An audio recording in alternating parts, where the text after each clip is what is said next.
Cobi, with conscientiousness, and it's so interesting because sometimes if you just continually bash your head against something that's difficult, eventually you start figuring it out.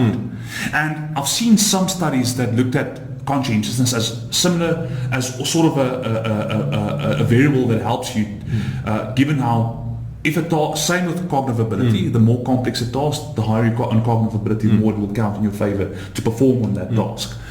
And it seems to be the same with conscientiousness. It just, if you persist with a difficult problem and continuously try to figure it out, at some stage, I'm not going to say you're bound to have, but it'll certainly help to have breakthroughs in terms of problem solving.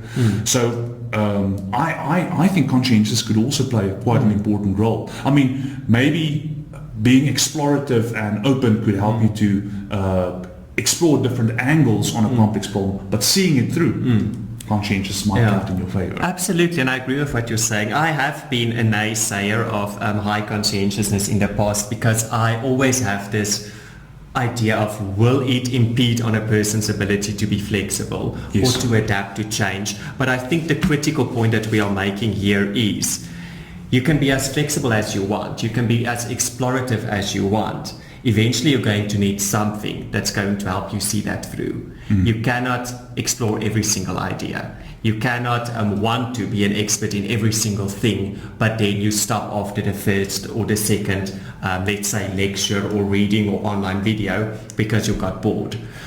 So I think there's definitely an element of that conscientiousness that speaks to that. And it just, I think it gives a person that sort of... To your point, Cobi, I'm sorry that I'm interrupting. No. To your point earlier, I mean, there is elements of conscientiousness that could be concerning. I mean, conscientiousness can be divided between industriousness and orderliness as part of this 10 personality aspect thing. And what I'm wondering is, especially that orderliness side. Now, we know, imagine if you very high on neuroticism, too high on neuroticism, and you've got this need to constantly put things in order.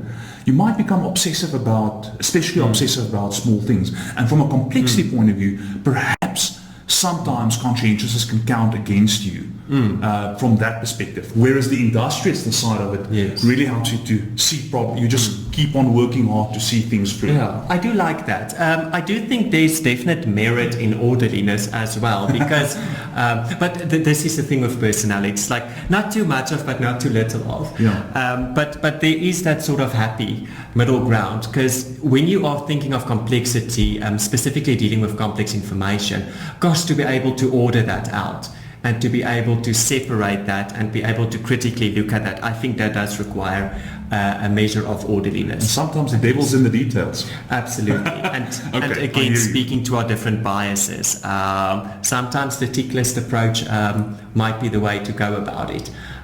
So there's, I think it just speaks to what we all as practitioners know about personality. There are strengths and blind spots for each and every type of personality score. Maybe this is like a yin-yang thing around complexity, where you, at one side of the thing, you have to make sense of it and explore it, but the other side is you have to simplify it into its parts and create stability. So it's like this to and fro, we have this dynamism between making sense of new stuff and then stabilizing stuff again so that we can function and not be overwhelmed constantly by complexity. And it's this, I've heard someone use the concept at one stage, controllable incongruence.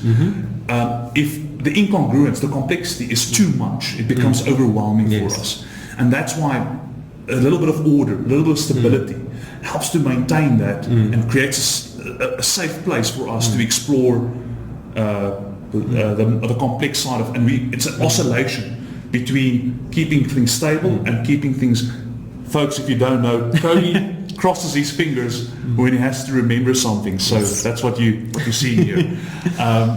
And I think there's this oscillation between these two things, between meta-trait stability and plasticity. Meta-trait stability means conscientiousness, neuroticism and emotional stability, and stable functioning in that respect.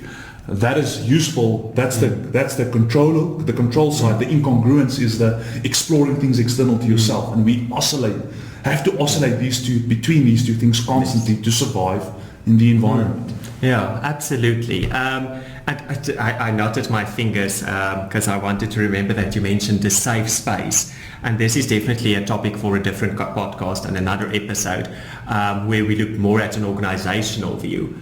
But it just made me think immediately, complexity, innovation, all of these things cannot exist, or the ability to deal with it, the ability to make sense of the ambiguous cannot exist unless there's psychological safety within the environment that you are working in. So I think that again speaks to something like resilience. If you might not necessarily have the environment that is able to, or that fosters this whole concept of, yes, I can learn, yes, I can upskill, yes, I can make mistakes. Then you need some type of resilience or some type of, again, emotional stability to be able to navigate your way around your environment, to still be able to upskill yourself, reskill yourself, whatever the case may be, but allow yourself that safe space, at least within your environment, to do that.